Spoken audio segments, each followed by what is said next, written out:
Kedua, baik terjadinya kecurangan pemilu, penyalahgunaan kekuasaan, nepotisme, kemudian abuse of power, kemudian penyalahgunaan bansos, penyalahgunaan sirekap, penyalahgunaan PLT kepala daerah, semua dinyatakan oleh Mahkamah tidak terbukti dan tidak mempunyai alasan hukum, dan karenanya ditolak oleh Mahkamah Konstitusi.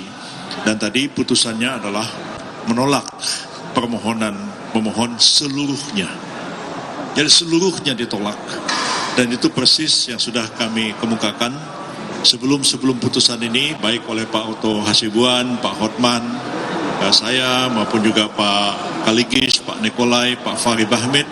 Kami sudah meramalkan dari awal bahwa kedua pemohon itu tidak mampu untuk membuktikan dalil-dalilnya dalam persidangan, narasi-narasi saja, tapi tidak ada bukti, baik dari keterangan saksi, keterangan ahli, maupun juga dari alat-alat bukti yang dibawa ke persidangan. Bahkan 4 menteri yang diminta oleh pemohon dihadirkan, seluruhnya memberikan keterangan yang bertolak belakang dengan apa yang dinarasikan oleh kedua pemohon. Jadi putusan yang kita dengar sama-sama tadi adalah Mahkamah Konstitusi memutuskan menolak permohonan kedua pemohon seluruhnya.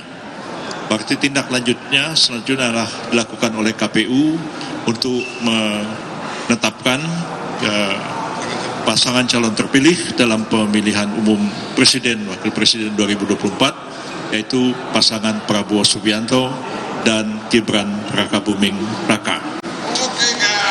Selanjutnya kita juga sudah sama-sama mendengar tadi ada 3 orang hakim menyampaikan dissenting opinion, pendapat yang berbeda, ya, tapi seluruhnya punya pendapat yang hampir sama, dan putusannya menurut mereka pertama adalah meminta seharusnya permohonan dikabulkan sebagian, yaitu dilaksanakan pemilihan umum presiden ulang di beberapa provinsi di tanah air.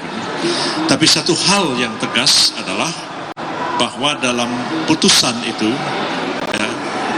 3 dissenting opinion itu tidak menyinggung sama sekali tentang diskualifikasi, sama sekali tidak ada. Jadi ketiga yang dissenting opinion itu, ya seharusnya menurut mereka dikabulkan sebagian, diadakan pemilihan umum presiden, wakil presiden ulang di beberapa provinsi, tapi tetap pengikutnya adalah, pesertanya adalah ketiga paslon yang ada. Jadi permohonan kedua pemohon untuk mendiskualifikasi baik Prabowo Gibran dua-duanya ataupun hanya Gibran saja, itu ditolak oleh Mahkamah Konstitusi. Itu yang harus diingat betul, ya. Jadi pencalonan Pak Gibran itu sah, ya, permohonannya ditolak untuk mendiskualifikasi kedua beliau, dan juga dalam pokok perkara juga dalil-dalil yang dikemukakan ditolak oleh Mahkamah Konstitusi. Jadi meskipun ada 3 orang hakim dissenting opinion, tapi itu sama sekali tidak mempengaruhi keputusan Mahkamah Konstitusi, yakni bahwa permohonan kedua pemohonan ditolak seluruhnya oleh Mahkamah Konstitusi, dan dengan demikian perkara ini dapat dikatakan quote and quote dimenangkan oleh Pak Prabowo Subianto dan Pak Gibran Rakabuming Raka.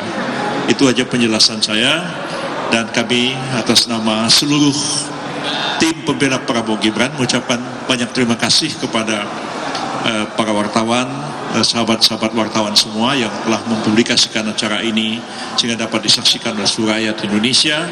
Dan juga kami menyampaikan permohonan maaf kalau sekiranya selama persidangan ini ada kata-kata yang tidak sepantasnya kami ucapkan.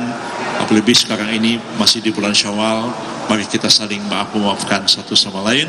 Dan kami menyampaikan atas nama juga Pak Prabowo Gibran menyampaikan salam hangat kepada seluruh rakyat Indonesia, dan terima kasih atas dukungan sebagian besar rakyat Indonesia kepada kedua beliau. Dan hari ini MK menyatakan mensahkan kemenangan beliau, dan beliau menjadi presiden dan wakil presiden bagi seluruh rakyat Indonesia, baik yang memilih beliau ataupun yang tidak memilih beliau. Terima kasih banyak. Wassalamualaikum warahmatullahi wabarakatuh. Selanjutnya Pak Oto, Pak Aligis, Pak Hotman, Pak Habib Hamid, silahkan.